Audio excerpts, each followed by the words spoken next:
ओम नमो भगवते वासुदेवाय। श्रीमद् भगवत गीता अध्याय 11। अर्जुन उवाच मन्यसे यदि तच्छक्यं मया दिष्टुमिति प्रभुः योगेश्वर ततो मे तवं दर्शया तय मान ययम्। अर्थात हे प्रभु, हे योगेश्वर, यदि आप सोचते हैं कि मैं आपके विश्व रूप को देखने में समर्थ हो सकता हूं, तो कृपा करके मुझे अपना असीम विश्व रूप दिखलाइए। तात्पर्य, ऐसा कहा जाता है कि भौतिक इंद्रियों द्वारा ना तो परमेश्वर कृष्ण को कोई देख सकता है और ना ही सुन सकता है और ना ही अनुभव कर सकता है। अतः अर्जुन कृष्ण की कृपा की याचना करते हैं, वे कृष्ण को आदेश नहीं देते। श्री भगवान उवाच पश्य में पार्थ रूपानी सतशोथ सहस्त्रशः नाना विधानी दिव्यानी नाना वर्णकृतिनी च। भगवान ने कहा, हे अर्जुन, हे पार्थ, अब तुम मेरे ऐश्वर्य को सैकड़ों हजारों प्रकार के देवी तथा विविध रंगों वाले रूपों को देखो। सामान्य व्यक्ति इस रूप को नहीं देख सकता। श्री कृष्ण द्वारा शक्ति प्रदान किए जाने पर ही इसके दर्शन हो सकते हैं। हे भारत, लो तुम आदित्यों, वसुओं, रुद्रों, अश्विनी कुमारों तथा अन्य देवताओं के विभिन्न रूपों को मुझ में देखो। तुम ऐसे अनेक आश्चर्यमय रूपों को देखो जिन्हें पहले ना तो किसी ने कभी देखा है ना सुना है। हे अर्जुन, तुम जो भी देखना चाहते हो उसे तत्क्षण मेरे शरीर में देखो। तुम इस समय तथा भविष्य में जो भी देखना चाहते हो उसको यह विश्व रूप दिखाने वाला है। यहाँ एक स्थान पर चर अचर सब कुछ है, किंतु तुम मुझे अपनी आंखों से नहीं देख सकते। अतः मैं तुम्हें दिव्य आंखें दे रहा हूँ। इस दिव्य आंखों के द्वारा तुम मेरे योग ऐश्वर्य को देख सकते हो। संजय ने कहा, हे राजा, इस प्रकार कहकर महायोगेश्वर भगवान ने अर्जुन को अपना विश्व रूप दिखलाया। यदि आकाश में हजारों सूर्य एक साथ उदय हो तो उनका प्रकाश शायद परम पुरुष के इस विश्व रूप के तेज की समता कर सके। कृष्ण के ऐसे अद्भुत रूप को देख के मोहग्रस्त एवं आश्चर्यचकित रोमांचित हुए अर्जुन ने प्रणाम करने के लिए मस्तक झुकाया और वह हाथ जोड़कर भगवान से प्रार्थना करता है। अर्जुन ने कहा, हे भगवान कृष्ण, मैं आपके शरीर में सारे देवताओं तथा अन्य विविध जीवों को एक साथ देख रहा हूँ। मैं कमल पर आसीन ब्रह्मा, शिवजी तथा समस्त ऋषियों एवं दिव्य सर्पों को देख रहा हूँ। हे विश्वेश्वर, हे विश्व रूप, मैं आपके शरीर में अनेकानेक हाथ, पेट, मुंह तथा आंखें देख रहा हूँ जो सर्वत्र फैले हैं और जिनका कोई अंत नहीं है। इसमें ना ही अंत दिखता है, ना मध्य दिखता है और ना ही आदि दिखता है। आपके अद्भुत रूप को चकाचौंध तेज के कारण देख पाना बहुत कठिन है, क्योंकि वह प्रज्वलित अग्नि की भांति अथवा सूर्य के अपार प्रकाश से चारों ओर फैल रहा है। आप आदि, मध्य तथा अंत से रहित हैं। आपकी असंख्य भुजाएं हैं और सूर्य तथा चंद्रमा आपकी आंखें हैं। अर्जुन बोला, हे सर्वव्यापी विष्णु, नाना ज्योतिर्मय रंगों से युक्त आपको आकाश का स्पर्श करते हुए मुख फैलाए तथा बड़ी बड़ी चमकती आंखें निकाले देखकर भय से मेरा मन विचलित है। मैं ना तो धैर्य धारण कर पा रहा हूँ। हे देवेश, हे जगन निवास, आप मुझ पे प्रसन्न हो।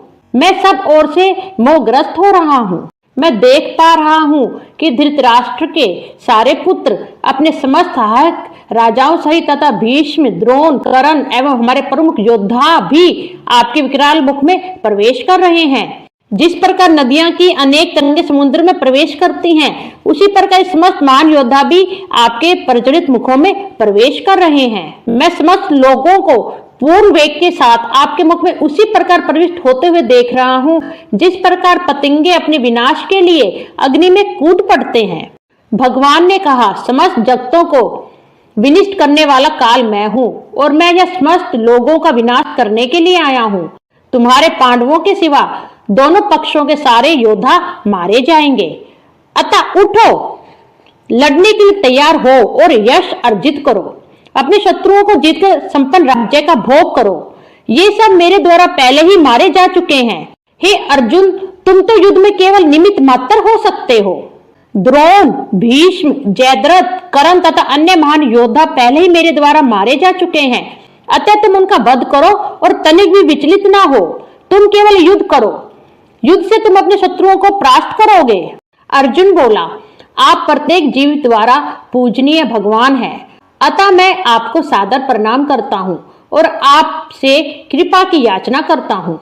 जिस प्रकार पिता अपने पुत्र की डिठाई सहन करता है, मित्र अपने मित्र की धृष्टता सहन लेता है, या प्रिय अपनी प्रिया का अपराध सहन कर लेता है, उसी प्रकार कृपा करके मेरे त्रुटियों को आप क्षमा करें। पहले कभी न देखे गए आपके इस विराट रूप का दर्शन करके मैं पुलकित हो रहा हूँ, किंतु साथ ही मेरा मन भयभीत है। अतः आप मुझ पर कृपा करें और हे देवेश, अपना पुरुषोत्तम भगवत स्वरूप पुनः दिखाएं। हे विराट रूप, हे भगवान, मैं आपके मुकुटधारी चतुर्भुज रूप का दर्शन करना चाहता हूँ, जिसमें आप अपने चारों हाथों में शंख, चक्र, गदा तथा पद्म धारण किए हुए हैं। मैं उसी रूप को देखने की इच्छा करता हूँ।